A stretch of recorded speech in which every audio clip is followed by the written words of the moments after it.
আসসালামু আলাইকুম। তো সবাই কেমন আছেন? আশা করি সবাই ভালো আছেন। তো আজকে আমি বানিয়ে দেখাবো খেজুরের গুড়ের পায়েস।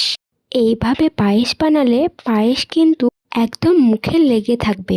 আর যারা প্রথমবারের মতো খেজুর গুড়ে পায়েস বানাতে যাচ্ছ তারা কিন্তু এই রেসিপিটা ফলো করে বানাতে পারো। একদম পারফেক্ট খেজুরের গুড়ের পায়েস কিন্তু খুব সহজেই তৈরি করা যায়।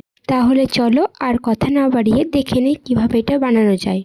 পায়েস বানানোর জন্য সবার প্রথমে আমাদের লাগবে গোবিন্দভোগ চাল। আমি হাতে করে মুঠো করে 3 মুঠো গোবিন্দভোগ চাল নিয়ে নিয়েছি। আমি আজকে 1.5 লিটার দুধের পায়েস বানাবো, তার জন্য আমি হাতে 3 মুঠো গোবিন্দভোগ চাল নিয়ে নিয়েছি। চালটাকে আমাদের একটু ধুয়ে নিতে হবে, তবে বেশি করে ধোয়ার কিন্তু দরকার নেই।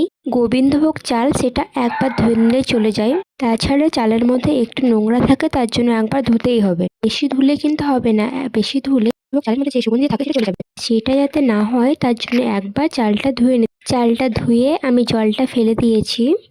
এখন আমি এর মধ্যে দিয়ে দেব সাদা তেল। তেল দিয়ে চালটাকে খুব ভালো করে মাখিয়ে নিতে হবে। এখানে আমি চামচে তেল নিয়ে নিয়েছি। তেলটা দিয়ে খুব চামচে ভালো করে নেড়ে নিতে হবে। আমরা কিছুক্ষণের মতো রেখে দেব পর্যন্ত আমরা দুধটাকে রেডি করে নেব। পায়েস বানানোর জন্য আমি একটা বড় কড়াই নিয়ে নিয়েছি। এরপরে এই কড়াইয়ের মধ্যে আমি দিয়ে দিচ্ছি একটু সামান্য জল। এভাবে কড়াইয়ের মধ্যে সামান্য একটু জল দিলে তারপরে দুধ দিলে পরে যে দুধটা লেগে যায় তলায়, অনেক সময় কড়াইয়ের মধ্যে, সেটা কিন্তু আর হবে না। তো জলটা গরম হওয়ার পর এখানে আমি দিয়ে দিচ্ছি দুধটা। আজকে আমি 1.5 লিটার দুধের পায়েস বানাচ্ছি, আর এখানে আমি কিন্তু খাঁটি দুধ নিয়ে নিয়েছি। আর সবার প্রথমে আমাদের দুধটাকে গরম করে নিতে হবে। তো দুধটা দেখো ভালো করে ফুটে গেছে। দুধটাকে আমি কিন্তু 5 থেকে 6 মিনিটের মধ্যে এইভাবে মিডিয়াম টু হাই ফ্লেমে রেখে জাল করে নিয়েছি। এখন আমি এখানে দিয়ে দিচ্ছি আমাদের আগে থেকে করে রাখা সাদা তেল মাখানো গোবিন্দভোগ চাল। চালটা দেওয়ার পরে আমাদের একবার দুধের সঙ্গে ভালো করে নাড়াচাড়া করে নিতে হবে। এবার আমি গ্যাসের ফ্লেমটা মিডিয়াম রেখে ভালো করে জাল করব। পায়েসটা কিন্তু আমাদের ভালো করে নাড়াচাড়া করতে হবে, না তো এর লেগে যাওয়ার সম্ভাবনা থাকে। পায়েসটাকে আমাদের এভাবে ক্রমাগত নেড়ে দিতে হবে।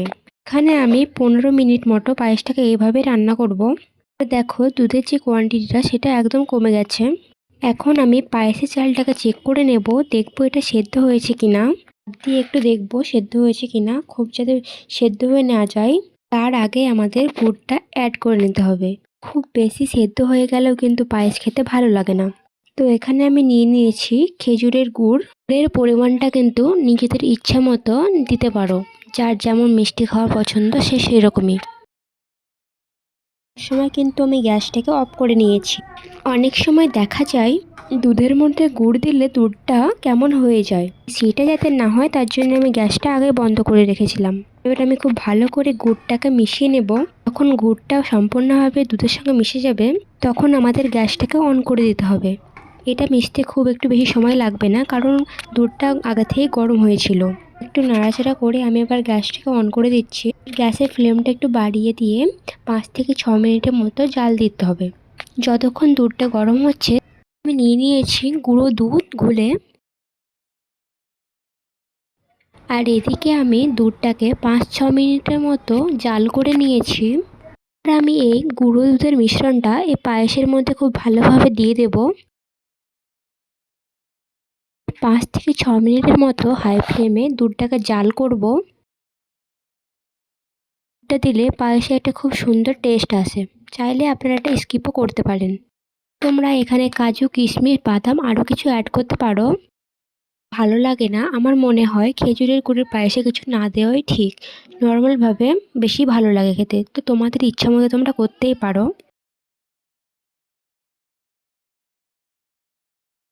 5 থেকে 6 মিনিটের মতো আরও জাল করে নিলাম। তো এই পায়েসের রেসিপিটা তোমাদের কেমন লাগলো আমাকে অবশ্যই কমেন্ট করে জানাবে।